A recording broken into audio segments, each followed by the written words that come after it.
see you guys in the dark.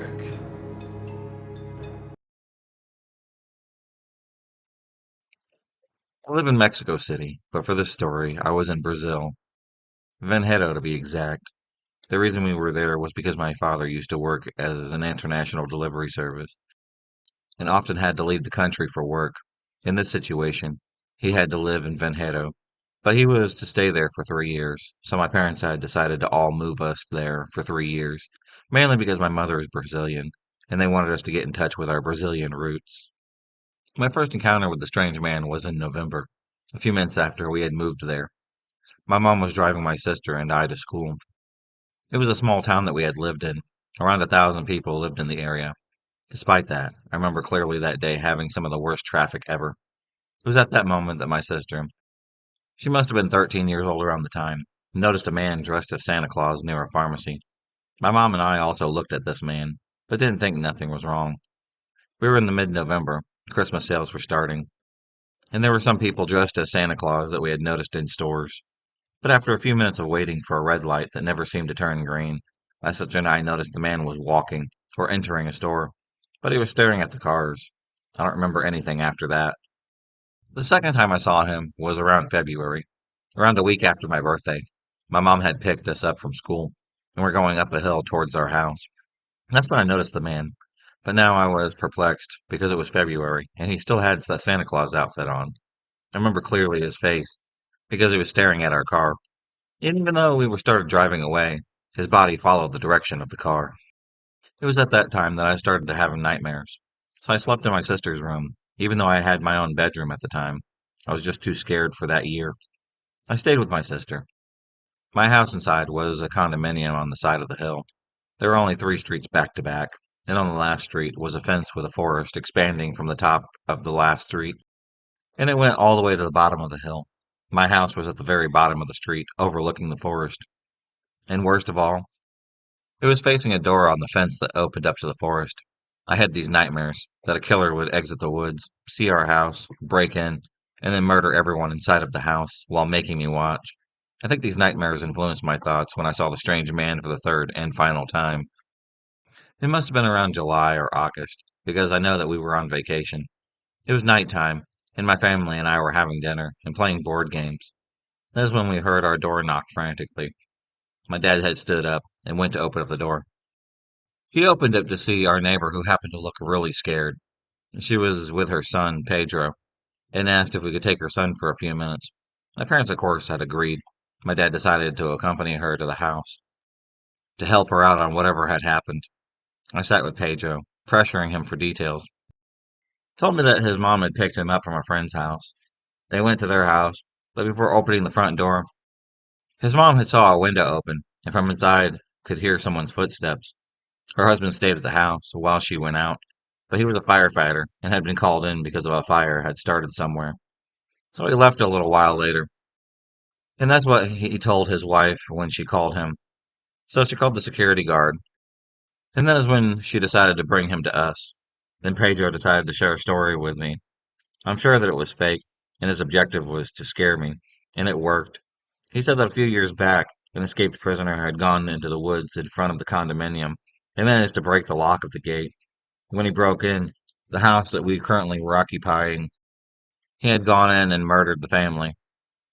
That combined with what was happening at my neighbor's house and my nightmares didn't help at all. After an hour, I decided to leave to seek comfort from my dad. He wasn't happy that I had left the house without telling anybody, especially if there was a possible home intruder next door. I was there when the security guard called the cops, opened up the door, and searched the house. In the end, it was just a false alarm. The window was open because Pedro's dad had forgot to close it when he left, and the footsteps were actually a sound of a water dripping from the tap on the floor. We were all relieved, but when I looked at the wall separating the house from the neighbors, I made a chilling realization. The man dressed like Santa Claus had jumped from my neighbor's backyard to ours. The fence was high, but there was a certain area where we could climb easily to the other house. But again, considering the nightmares and the situation that had happened that day, I'm not sure if that actually happened, or if it was a figment of my imagination. After that, I don't really remember what happened. I never saw the man dressed as Santa ever again. But even today, I asked my mom if she remembered that man. She could indeed confirm his existence. After all that had happened, I'm slightly sure that the man was either a stalker or just a crazy man.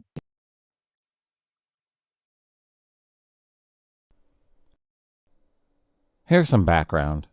I'm 23-year-old female security guard at a retirement community. My position consists of sitting in the guardhouse and checking in visitor and contractor vehicles. Residents come in through a separate traffic lane that is serviced automatically. Santa Creeper is what I personally call the guy in my head, because I don't know what his name was, and he looks exactly like you'd expect Santa to look like. Forever jolly, white beard, and chubby. Except that he likes to wear Hawaiian shirts and drives a bright red car. When I first started this job a little over 6 months ago, I mostly worked shifts where I was by myself for hours at a time. I was also a lot more naive. Santa Creeper is a resident, and I knew this because he would drive through the resident lane to see who was in the guardhouse, leave through the exit, and come back through the visitor's lane to talk to me. To be honest, I liked talking to him. He was nice, and I don't get a lot of attention from people. Our talks only lasted a couple of minutes, and there wasn't any important information exchanged, but it was quite nice. After a month and a half into my job, I had a shift with my supervisor. We got along, so we were talking about the people that come through all the time. Which ones we liked, and which are assholes. That kind of thing, you know. So I mentioned the Santa Creeper. I offhandedly said he seems like a nice person, and my supervisor gets this look on his face. He told me how this guy has a habit of harassing female security guards and trying to lure them to his house.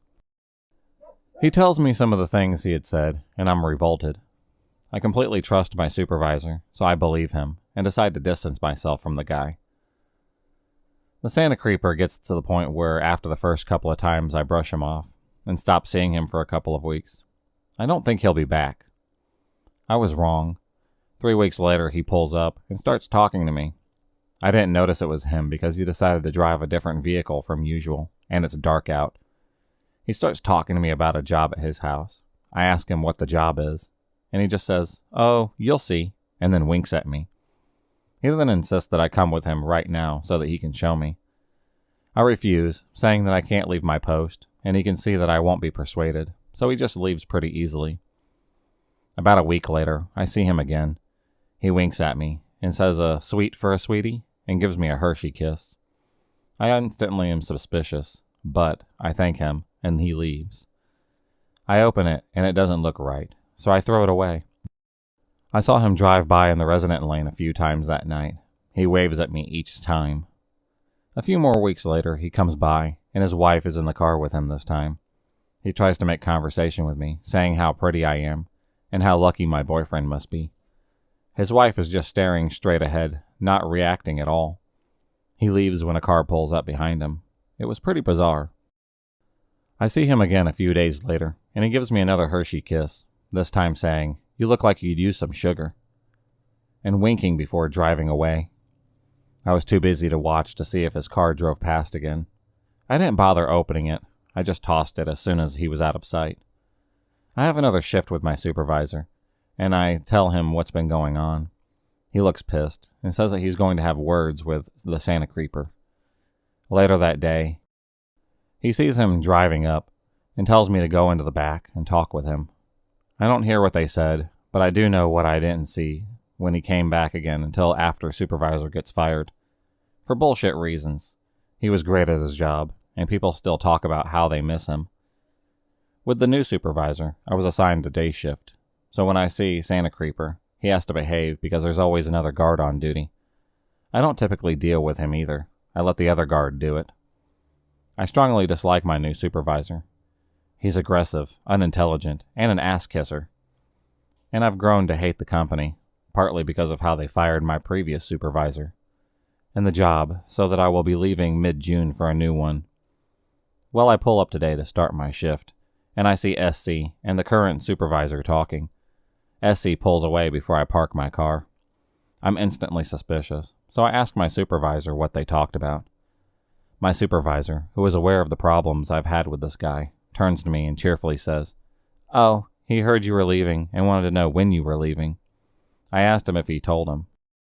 And then he asks me, "Is that okay?"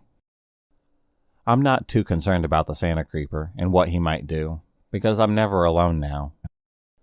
especially when I'm here because I've been put on day shift and I park right where I can watch my car. But I'm staying vigilant. I really can't wait till I can quit this job and move on with my life. This happened back in the early days of my childhood. I was maybe 12 years old at the time, living just outside of a major city in Australia. It was Christmas Eve, and unlike other countries who have their white Christmas, Australia's Christmas is smack dang in the middle of summer. So the last place that you want to be is indoors, unless for some reason your house has an air conditioner, which 90% of the households do not. Since it was Christmas time, school kids were on school holidays. So I invited a friend over and convinced my dad to drive us to a swimming pool complex. It's a pretty large place, with cheapish food and a huge water slide. So naturally, we were pretty content staying the entire day there, spending our parents' money and enjoying the cool water. It started getting later in the day, and we were told that we had to go soon. We begged and pleaded to stay a little bit longer, which led to a compromise that we would have to walk home if we didn't want to leave now. Which we actually have done a couple of times before, since the pool complex wasn't too far from my house. We agreed and said that we would be home soon. It didn't actually take us too long before we wanted to leave, since the sun was setting, and the pool was getting a bit too cold for comfort. We placed towels around our dripping bodies, waved goodbye to the staff at the entrance of the pool, and began the trek home. It usually didn't take us all too long to get home, but today my friend had the brilliant idea to take a shortcut, which in turn actually ended up taking us twice the amount of time to get anywhere near my house. He then joked, saying, "At least we know for next time." I called him an idiot and said that we better be home by dark. So we were now getting really close to my house, and it was in fact dark out by the time. My phone was flat, so I was trying to speed walk as fast as I could, so I knew my parents would be wondering where we were. This shortcut we were on took us through some very dark and isolated streets. The suburban roads were narrow with streetlights stretched apart, leaving long, dim spaces of darkness. This was when we heard a car pull into our street. It was about 100 meters behind us. As it got closer to one of the streetlights, we could see its rusty blue van. And wait for it, covered in Christmas decorations. We immediately laughed and exchanged peculiar glances. Our faces turned to a more perturbed nature when the van started slowing down as it approached us. We heard a husky voice call out to us. I didn't quite hear what he said, but he was clearly trying to get our attention, and he definitely had it. We finally got a look at this guy, and wow, the smell was the first thing to hit our noses. Try to imagine rotten bananas mixed with a heavy scent of alcohol. I don't know why I said bananas, but that's honestly what it smelt like. He was wearing a Santa hat and asked us if we'd been good this year. He then reached into the back of his van and pulled out a red box that had been wrapped like a Christmas present. He then gestured for us to come closer. We said we really needed to be going, as our parents would be wondering where we were. He then pulled the greasiest smile that I've ever seen and offered to give us a lift to our house, and not to his torture chamber. This guy must have been pretty intoxicated to think that this was going to work on us. We said no thank you, as our house was just a few blocks over, and sped up our pace. We thought that this would make this guy go away, but he slowly cruised on the right side of us, trying to persuade us to get into his van, saying that he got loads of presents in the back, and that he doesn't know what to do with them. My friend started getting a little impatient, and told the guy that we didn't want his greasy presents. This seemed to piss him off, and he told us that we'd be on Santa's naughty list. He then drove 10 meters in front of us, swung his passenger door open, and said, "Look, the present is in the seat if you want to take it. You take it, I don't mind." We were now staying as far away from this guy's van as possible, staying off the path and onto people's lawns as we were walking. When we reached the point where we'd be walking past the van, I shit you not, we heard someone sneeze from the back of the van. My eyes looked into his, and I just pulled out my phone and said, "I'm calling the police." He spat on the ground in front of us, and then sped off down the road. We then bolted down a side route I knew took me directly to my house. Our adrenaline kept us fueled enough to run all the way home. When we got to my driveway, we agreed not to tell my parents, as they wouldn't let us go out at night again if they knew what had happened. I kind of wanted to tell him, but my friend insisted that we should keep it quiet, and never take that shortcut ever again. We never saw the man again, and hoped no one fell for those presents he was offering. So, greasy Santa guy in the white van, let's not meet again. If you enjoyed this video, please subscribe, like, and hit the bell for notifications on future videos, and become a stalker of the night. And I'll see you next time.